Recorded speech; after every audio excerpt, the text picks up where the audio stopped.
Ciao amici e ciao amiche, bentornati sul mio canale e bentornati in un nuovo video vlog dedicato alla mia ultima avventura, il mio viaggio tra Polonia e Russia.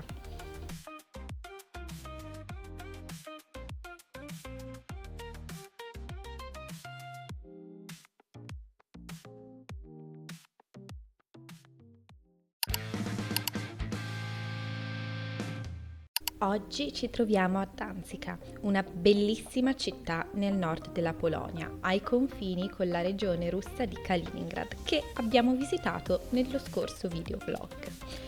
Questa città è anche bagnata dal Mar Baltico ed è il capoluogo del voivodato o provincia della Pomerania. Inoltre è anche la sesta città più grande di tutta la Polonia e il principale porto marittimo. Questa città, che da molti è conosciuta per le sue bellissime casette colorate, che vi dico la verità sono qualcosa di stupendo, in realtà ha molto di più da mostrare e da raccontare. E questo perché ha vissuto una storia davvero intensa e complessa, avendo vissuto periodi di dominio polacco, tedesco, un periodo di autogoverno e ovviamente, come tutto il resto della Polonia, un periodo comunista sotto l'influenza dell'Unione Sovietica. L'area di Danzica è conosciuta anche per essere stata parte della Prussia, insieme alla regione russa di Kaliningrad, che, come vi ho detto, abbiamo visitato nello scorso videoblog.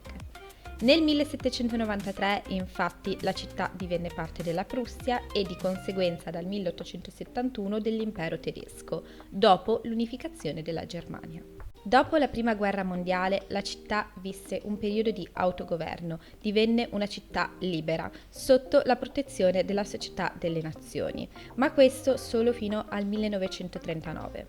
Il 1 settembre 1939, infatti, la città fu teatro di uno dei primi scontri della Seconda Guerra Mondiale e alla fine del conflitto gran parte della città venne ricostruita in quanto bombardamenti e combattimenti la danneggiarono molto. Dopo la Seconda Guerra Mondiale, come vi ho detto poco fa e come sicuramente saprete, la Polonia entrò nel patto di Varsavia, iniziando così a gravitare nell'orbita dell'Unione Sovietica. Negli anni Ottanta, quindi nel contesto della Polonia comunista, Danzica diventò il luogo di nascita di un movimento molto importante, ovvero il Solidarność, il sindacato autonomo dei lavoratori Solidarietà. Nel corso degli anni Ottanta questo sindacato agì inizialmente come un'organizzazione clandestina, per poi diventare un vero e proprio movimento di massa e luogo fondamentale di incontro delle opposizioni di matrice cattolica e anticomunista, quindi contro il governo centrale. La fondazione di questo movimento costituì un evento fondamentale nella storia della Polonia e non solo, in generale nella storia europea e in particolare nella storia del blocco orientale, in quanto il movimento Solidarność contribuì alla caduta proprio del blocco orientale. Rimanendo sempre nel periodo storico della Polonia comunista, agli appassionati del genere come me devo comunicare che Danzica ospita uno dei commie block più lunghi d'Europa, conosciuto con il nome di Falowiec.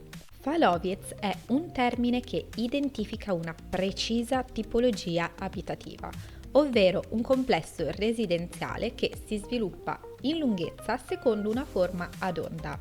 Difatti, la parola Falowiec viene dalla parola polacca fala, che significa proprio onda. Ovviamente questo Falowiec non è l'unico presente in Polonia, ce ne sono altri, ma questo è il più lungo, quindi vale sicuramente la pena andare a visitarlo.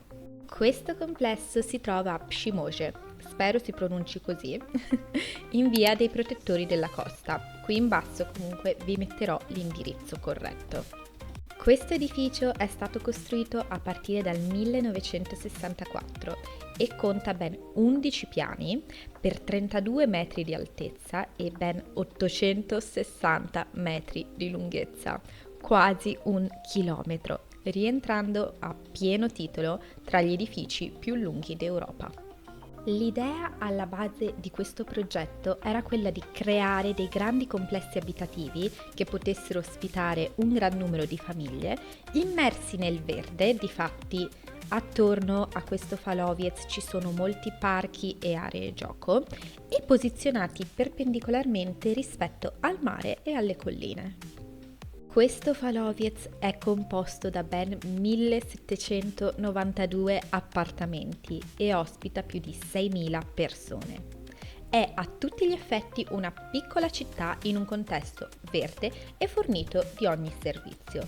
Difatti all'interno di questo edificio non ci sono solamente appartamenti, ma al piano terra si possono trovare anche delle piccole attività. E dalla parte opposta dell'edificio rispetto a quella che vi sto mostrando adesso si trova anche un enorme centro commerciale. Inoltre, so che può sembrare assurdo, ma tra i servizi di cui è, tra virgolette, fornito l'edificio, sono comprese anche 3 fermate di autobus che vanno da una parte all'altra del complesso. Una cosa molto bella di questo edificio è sicuramente la sua posizione. Difatti, esso si trova nella periferia di Danzica, vicino al mare. Il mare è raggiungibile con una passeggiata di un quarto d'ora da questo Faloviez ed è veramente una passeggiata stupenda in mezzo a un boschetto.